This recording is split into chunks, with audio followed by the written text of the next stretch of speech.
में मौलाना तारिक जमील साहब, डॉक्टर अल्लामा ताहिरुल कादरी साहब, पीर इलियास कादरी साहब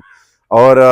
अल्लामा एहसान अली ज़हीर साहब की अगू नस्ल, मौलाना नासर मदनी साहब, पीर अजमल रज़ा कादरी साहब वगैरह वगैरह उलमाए इकराम का एक बहुत बड़ा गुलदस्ता साडे कोल है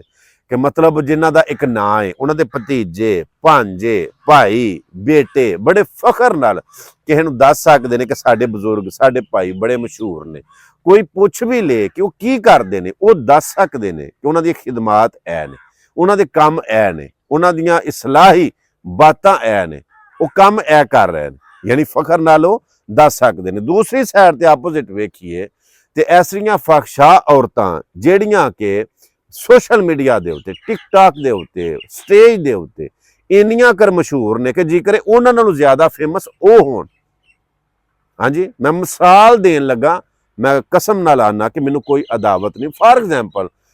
कोई बंदा आंदा कि साडे बजुर्ग बड़े मशहूर ने जी, चाचू जी, ताया जी, साडे वड्डे भाई बड़े मशहूर ने, कोई पुछे वो की करदे ने, उन्हां दी खिदमात की ने, उन्हां दे कम की ने, असीं आंदे ने लाहौर दा पावा ते अख्तर लाओ।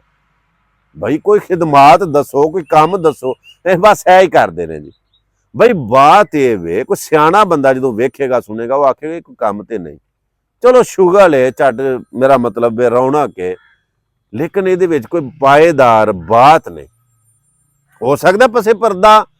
वो की करते हो, मैं अपनी गल करना, तुहाडी नहीं करता, मेरे नालों वो चंगे होन, लेकिन बज़ाहिर गल पिया करना कि भाई खिदमात की ने, कम की ने, साडे नौजवान की सीखते हैं पे, फॉलो करते हैं ना। फॉलो का मतलब हुंदा है पीछे चलना, जिहदे फॉलोअर हुंदे ने पैरोकार, यानी फिर उन्होंने फॉलो करके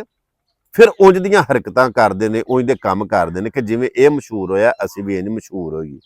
भाई तुसीं आइडियल बनो, किसी वास्ते तुसीं ऐसी मिसाल बनो, नमूना बनो कि कोई तुहानूं कापी भी करे, तुहाडे मरण तो बाद भी सदका जारिया रहे।